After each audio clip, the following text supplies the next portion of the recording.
Fala, meu querido aluno! Pessoal, seja muito bem-vindo a mais uma aula de geometria plana. E, turma, nessa aula eu quero comentar com vocês a respeito de circunferência, círculo e circunferência, beleza?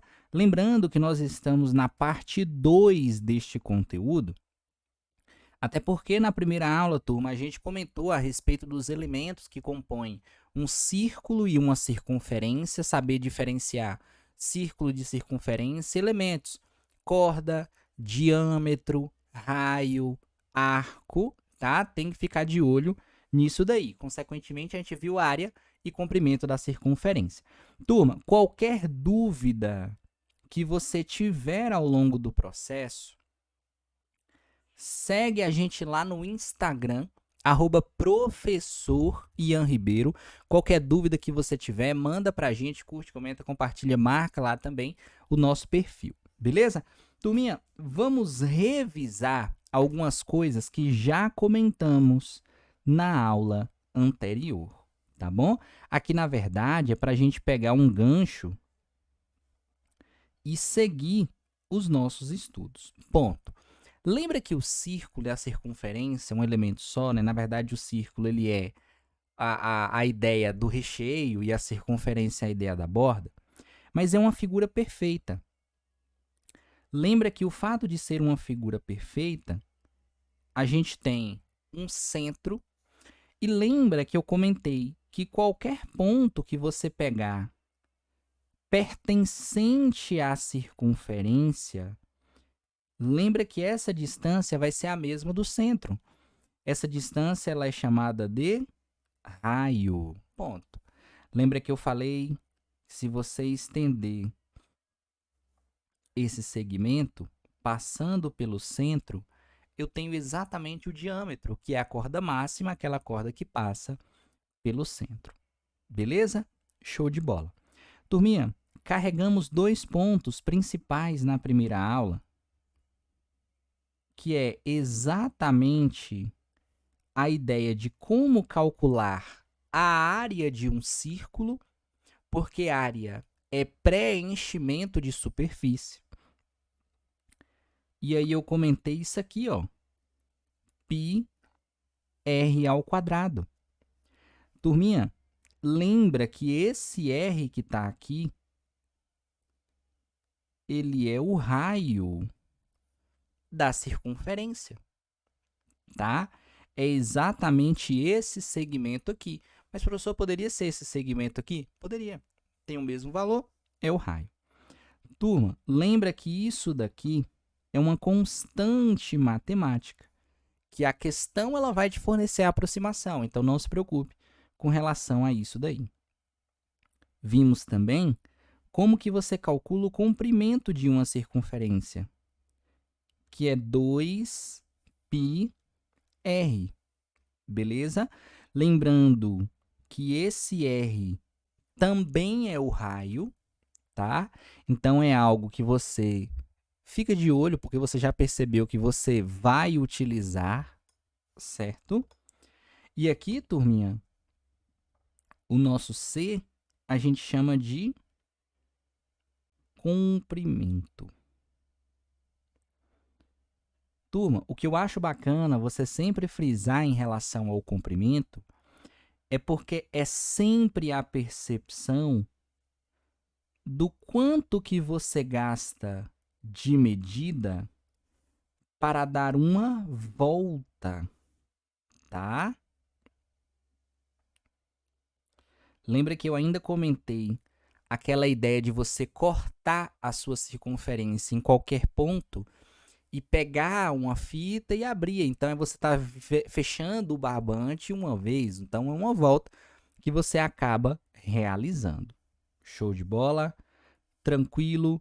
Eu ainda comentei que pode aparecer como essa multiplicação é 2R, porque o fato de multiplicação não alterar o resultado, eu poderia escrever o comprimento assim, ó.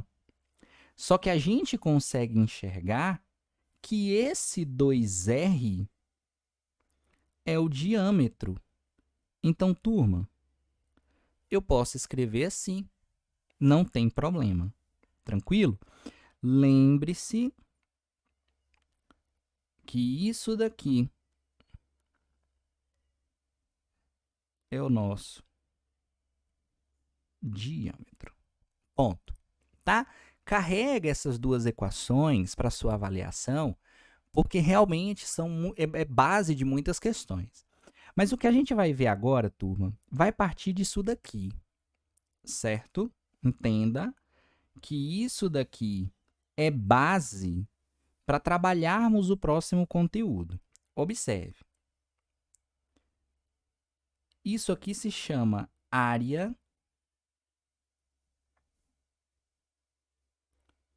da coroa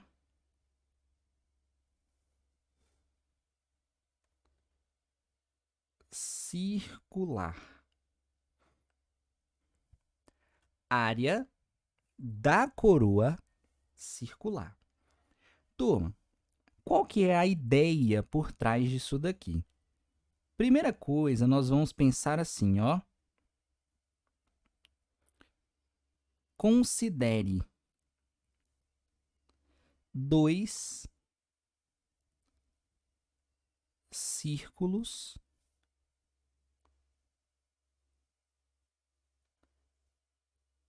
concêntricos. Ponto. Só que aí surge uma pergunta, concorda? Aqui o pessoal vai falar assim, ué, Ian, como assim concêntrico? Turma, a ideia do concêntrico é que os dois círculos, eles apresentam o mesmo centro. Mesmo centro. Beleza? Só que os círculos, eles não são iguais. A percepção que você precisa ter é que um é maior e o outro é menor. Beleza? Então, observe o que eu vou fazer, turma. Eu vou pegar esse daqui.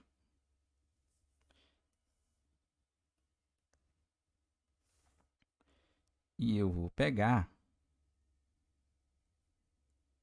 esse daqui. Eu vou considerar, turma, que esse ponto aqui, ele é o centro da circunferência de cor preta e ele também é o centro da circunferência de cor vermelha. Beleza? Turma, observe a minha circunferência maior. Tá vendo que ela tem um raio maior? Lembra que é a distância do centro até qualquer ponto da circunferência? Então, eu vou considerar isso daqui como o meu R1. R1, raio da circunferência maior. Da mesma forma, turma, eu vou considerar isso aqui, ó, como um R2. Percebe que é o raio da circunferência menor? Aí a pergunta que surge é, Ian, o que é a coroa circular? Turma, a coroa circular é essa região aqui, ó, que eu estou pintando de verde, certo? Então, o nosso objetivo é calcular exatamente essa área aqui. Tranquilo? Ponto. Turma, eu já adianto. A coroa circular, ela é resultado de uma subtração de área. Aí talvez você me pergunte, como assim subtração de área? É você pensar na seguinte perspectiva, ó. Observe, se eu calculo, já vou começar aqui, ó, área da coroa. Turma, se eu calculo a área da circunferência maior, a área da circunferência maior, na minha figura, não é π vezes o R1 ao quadrado?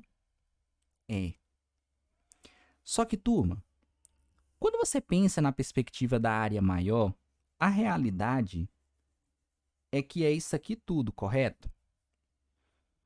Se eu pego a área da circunferência menor, que é essa daqui, aí eu vou falar para você assim, ó, fulano, calcula a área da circunferência menor.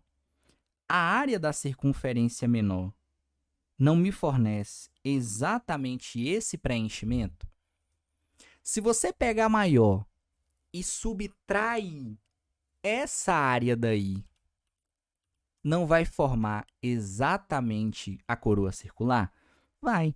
Porque, na verdade, a área da coroa circular é uma subtração de duas áreas. É o círculo maior menos o círculo menor. Essa é a sacada, tá bom? Se você quiser anotar aqui, ó, que o R1 é o nosso raio maior e o R2 é o nosso raio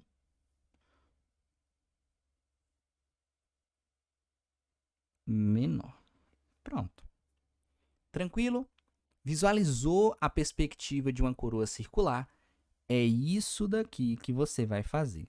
Turma, dependendo da referência que você pegue, talvez você não encontre essa equação, não. Não. Você encontra uma variação dessa equação. Só que, na verdade, o que o pessoal percebe? Tá vendo que o π faz parte das duas parcelas? Então, eu posso colocá-lo em evidência e multiplicar pela subtração do R1 ao quadrado menos o R2 ao quadrado, tá? Na verdade, a única coisa que foi feita aqui foi só colocar em evidência. Mas a equação é a mesma, tá? É só como se fosse uma reescrita em forma de multiplicação. Beleza? Turminha, vamos fazer um exercício aqui agora? Eu quero que você observe isso daqui, ó. Essa questão. Adriana planta flores num canteiro circular de raio 8 metros. Beleza? Ao redor desse canteiro, ela pretende plantar ervas medicinais, formando uma coroa circular, de maneira que a parte destinada às flores sofrerá uma redução de 2 metros em seu diâmetro. Informação importante, porque você percebe que ele fala que reduz 2 metros em seu diâmetro, só que a gente precisa lembrar que o raio é sempre a visualização da metade do diâmetro. Então, se ele reduz 2 metros no diâmetro, ele reduz 1 metro no raio. Beleza? Então, qual que é a ideia? Lembra que o nosso raio não era 8? Ele vai diminuir 1 metro agora, então ele passa a ser 7. A área ocupada pelas ervas medicinais neste canteiro será igual a quanto? Ó, a questão ela já deu a ideia que o formato é o formato de uma coroa circular. Beleza? Então, vai ficar assim, ó, π vezes o R maior ao quadrado menos π vezes o R menor ao quadrado. Então, ó, aqui a gente vai visualizar o maior e aqui o menor. No nosso problema, um é 8 e o outro é 7.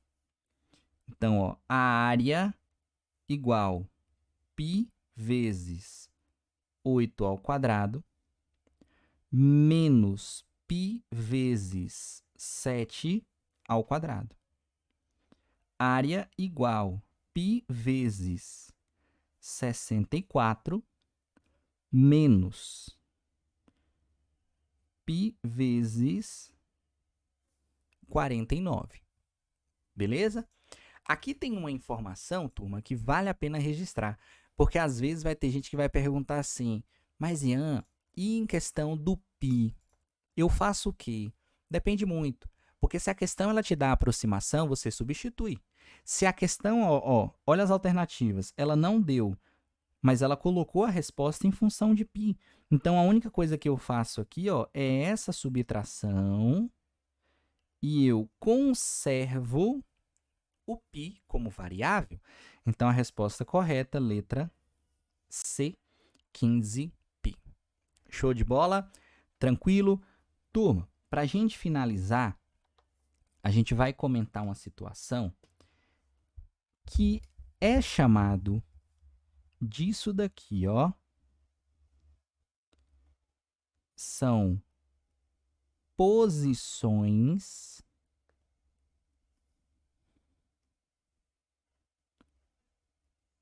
relativas,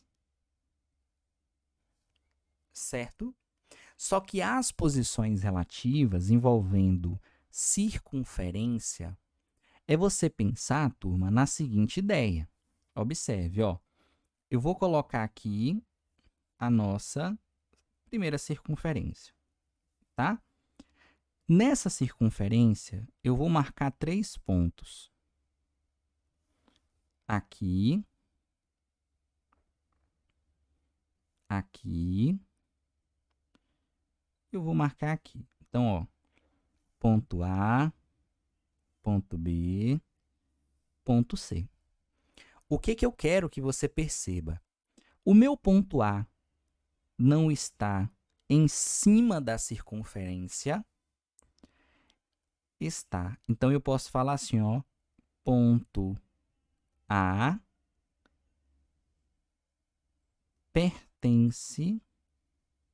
Se você quiser colocar o símbolo também, não tem problema, tá?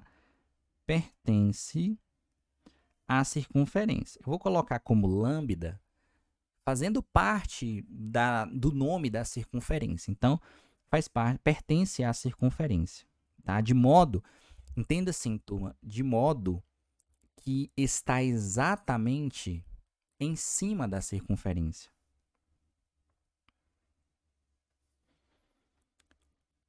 O ponto B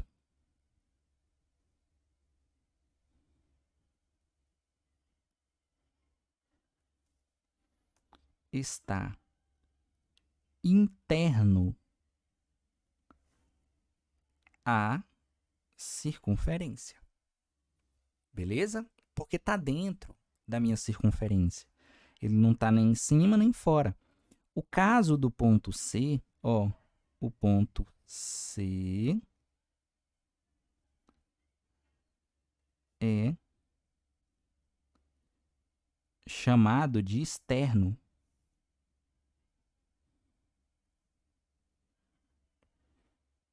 Ponto.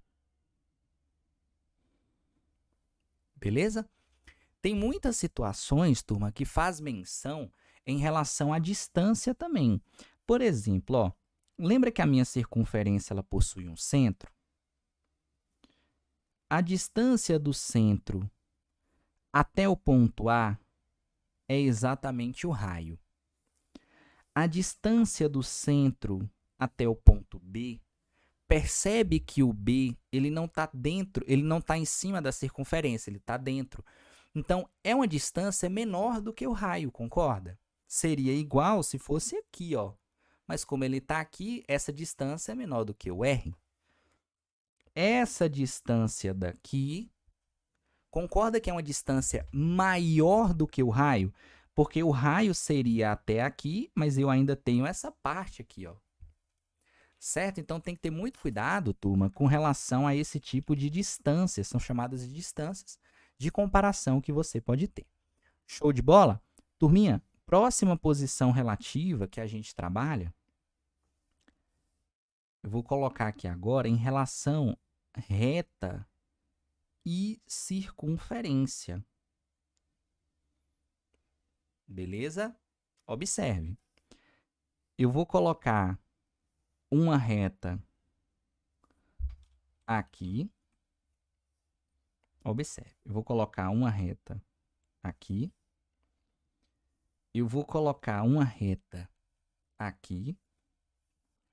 E eu vou colocar uma outra reta aqui. Ponto. Turma, reta leva letra minúscula. Então, um R, um S e um A. É muito simples, porque você vai pensar assim, ó. Se você estender essa reta ao mais infinito dos dois lados, em algum momento ela vai tocar na circunferência? Não. Se ela não vai tocar, a gente vai chamar de reta externa. Beleza? Porque está fora da circunferência. Se você observar essa reta S, a ideia era exatamente essa aqui, ó. É que a reta S toca uma única vez entre a circunferência e a reta. Turma, quando toca uma única vez, ela tem um nome, ó. Isso aqui é chamado de reta tangente. E perceba, tá, turma? Em relação ao raio, a reta tangente forma um ângulo de 90 graus. Então, se você tivesse aqui uma percepção do centro para a parte da circunferência tocando com a reta, você tem um ângulo de 90 graus. Aí tem muita gente que fecha um triângulo, depende muito do problema como é trabalhado. Tá bom? Próximo passo é esse aqui, ó, turma. Tá vendo que essa reta, ela toca duas vezes na minha circunferência? Turma, quando toca duas vezes na circunferência, ela recebe esse nome, ó, é chamado de reta secante. Beleza? Reta secante é quando toca duas vezes. Tranquilo? Espero que tenha entendido, tá, turma? Tem que ficar de olho nesse conteúdo, porque realmente é algo que tem que ser trabalhado. Show de bola? Turminha, espero que tenha entendido. Segue lá no Instagram, @professor Ian Ribeiro. Qualquer dúvida que você tiver, pode mandar lá. Fiquem com Deus, tá? Que Deus abençoe a vida de cada um de vocês. E fui!